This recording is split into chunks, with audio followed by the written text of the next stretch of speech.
Good morning, my name is Graham Gordon Thomas. I want to make a suggestion about democracy.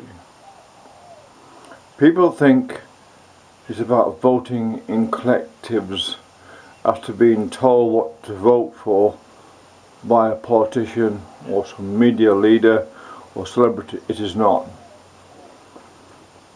Democracy is decaying in the West because people no longer are selective or do the research first before they vote.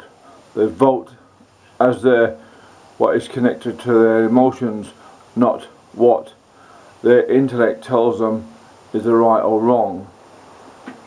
That is why America and Australia and England have got such poor choices as politicians, and I'm one of the people not knocking Donald Trump. I am not knocking Donald Trump at all, because he's stuck with what he's got to work with previously and doing the best he can with what he has.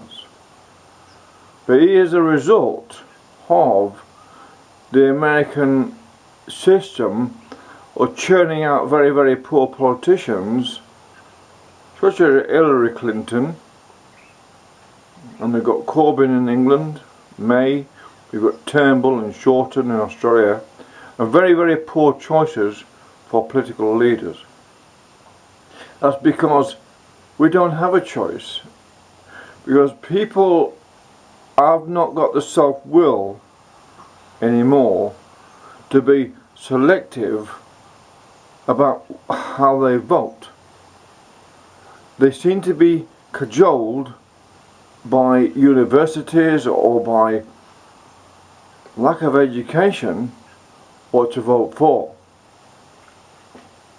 They do not know that in many cases they're voting against their own future advantage and creating disadvantage for themselves by voting for regimes that are working against them.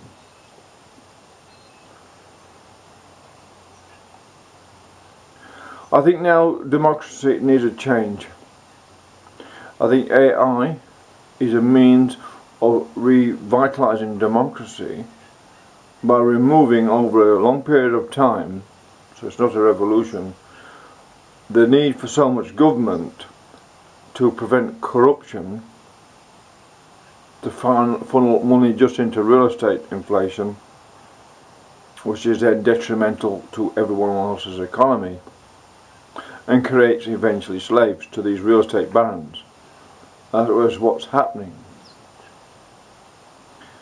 AI allows then governments or the system to introduce a sliding scale system that gradually, very gradually, over a 17-year period, removes human administration from government and allows a system to be programmed that is positive and practical for all people in society. As it is at the moment with this recessive system that the left and the right are involved with, recessive genetic program they've got with PC, which takes away self-will, they're doing a sort of diminishing the will and power and education of the people, even though the people are supposed to be said they have more greater IQ, but then they're lowering their education standards so they don't take advantage of the IQ. Maybe the politicians are afraid of this. If people really understood what's really going on, then they'd wake up and demand a better government system.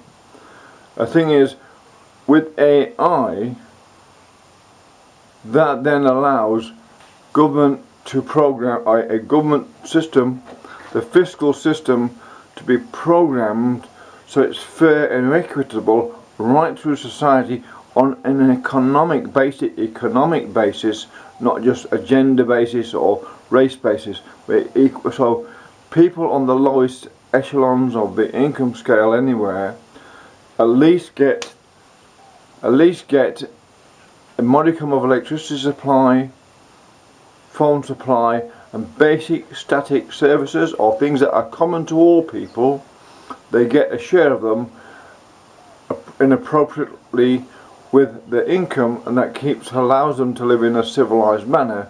Because if you're going to produce all electricity by wind and solar, and it said it's free electricity, the best thing to do with that free electricity, which they say it is then distribute it to the poor as cheaply, and pensioners as cheaply as you can, to then free up the income they've got to be involved in consumption. It's not got everyone's income going on electricity and water and basic amenities, then there's nothing left for everything else.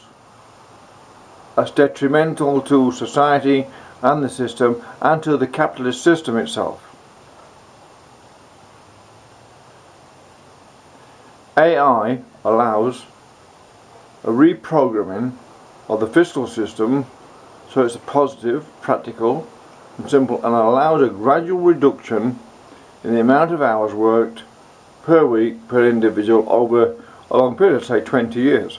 So humanity then enters what is called, I call, the leisure age. Now humanity itself in the West has got to do something very much part of this: stop committing all crime. If humans just stop committing crime, which might sound silly, childish thing to say, just stop committing crime, they would defeat the government system as it is now. They're playing into the government system by committing any crime. By not committing any crime, they then have the power in a peaceful way to progress themselves into a new age of leisure, where everyone does a bit of work, but everyone also gets a modicum of electricity and can afford the rent and has enough income to enjoy the leisure. I'll speak more on the introduction of the leisure age, which is my a gift, if you like, to my grandchildren and everyone else's grandchildren. Hopefully someone will pick this up and understand there may be a better way of doing things than what we have now in this so-called democratic system, which is not. It's taken the power away from the people. When you remove power away from the people, it's no longer democracy, because you remove free will and free choice. I'm saying this, you've got to have a civilized society works on organisation and civilized behaviour. You can't have civilization and a total breakdown of society, and government's actually breaking down the society itself for its own selfish manifested reasons. And I'll talk further on this. If anyone picks it up in the future, that's Providence. Thank you. My name's Graham Gordon Thomas. Cooperacy and sliding scale systems are the way to bring benefits to the country, the people, and the system, and the world, and the environment as a whole.